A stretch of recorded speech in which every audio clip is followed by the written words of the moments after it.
Avengers tuh apaan sih artinya? Itu kalimat saya pagi tadi ketika sarapan. Begini ayah, anak saya yang bungsu yang baru 12 tahun mencoba memberi jawaban versi dia. Dia melanjutkan, kalau ayah dizolimi lalu ayah melakukan tindakan balasan langsung, itu ayah melakukan revenge namanya. Ini dark justice ya ayah. Ayah balas langsung sendiri. Kalau ayah nggak bisa balas, lalu aku yang membalas perilaku zolim orang ke ayah, itu aku namanya Avengers. Kalimat itu cukup menyentak saya.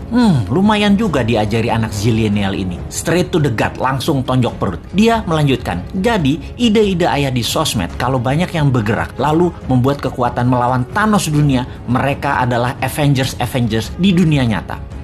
Asli ketonjok 2 kali ulu hati saya. Saya mantuk-mantuk berimajinasi sehingga berlanjut ke tindakan saya menginformasikan kepada sahabat semua. Jadi, melihat keadaan dunia saat ini yang dikuasai medical Thanos, harus kita menjadi Avengers terhadap kejahatan mereka. India misalnya punya obat non-Thanos yang mereka produksi sendiri. Hanya $40 atau 500 ribu rupiahan selesai masalah positif COVID dari diri seseorang dengan tingkat kesuksesan 98%. Di sisi ekonomi, keadaan ekonomi dunia yang dikuasai Thanos ekonomi yang namanya dolar dan sistem pinjaman IMF, kita harus buat imbangannya dengan rupiah. Thanos lain kita juga harus punya solusinya, yaitu mengalahkan Thanos teknologi Tiongkok, Thanos produk Tiongkok, Thanos uang Tiongkok, SDM Tiongkok yang sering dilindungi pejabat, yang kalau diganggu sama warga Indonesia akan mati Indonesia itu dan tidak akan dibantu lagi Indonesia itu sama Tiongkok. Ini berbahaya buat Tiongkok karena negara Tiongkok adalah satu-satunya yang bisa menolong ekonomi, dan jangan bikin marah karena mereka jadi nggak bisa bantu nantinya.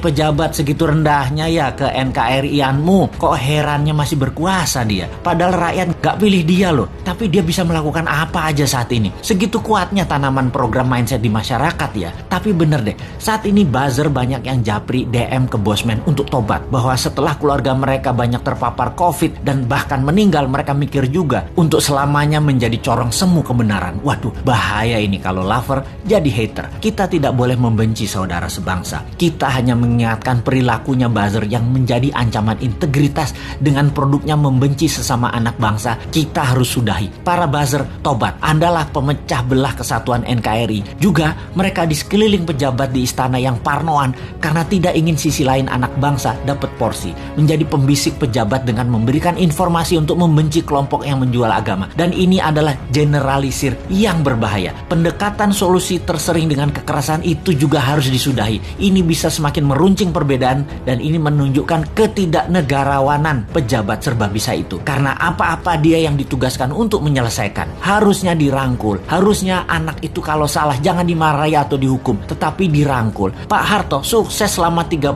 tahun itu, tidak anti pemuda angkatan 6667, tidak anti angkatan 72, 73, 74. Semua dirangkulnya, bahkan dijadikan menterinya. Pak Harto lupa aja mengadopsi angkatan 96, 97, 98. Ambiar dia jadinya. Merangkul dan memberikan jabatan sesuai kompetensi membuat siapapun yang tadinya berbeda diberi kesempatan. Kalau berhasil, pejabatnya dapat nama. Kalau gagal, yang atas nggak dapat celah, tapi yang rusak adalah yang tidak kompeten tadi. Jadi gak ada ruginya sebenarnya kalau pejabat sekarang cerdas bernegaranya. Kalau pejabatnya sempit atau memang tak berilmu luas, ya pasti goncang bernegaranya. Masih belum nyadar juga ya wahai para pejabat ini. Ubahlah segera, reshuffle kabinet dengan mengganti 50% orang baru yang new mind. 3 tahun ke depan cukup membuat negara ini keluar dari arah yang miring ke satu sisi. Dan ingat, ada 190 negara lain yang bisa kita kerjasamakan, bukan hanya Tiongkok saja. Bener deh, yang tidak kompeten dan tidak cocok dengan perang dunia ketiga ini jabatannya dilengserkan, ganti dengan 30 orang baru. Tapi ya sudahlah, jabatan ada batasnya kok. Kita kembali ke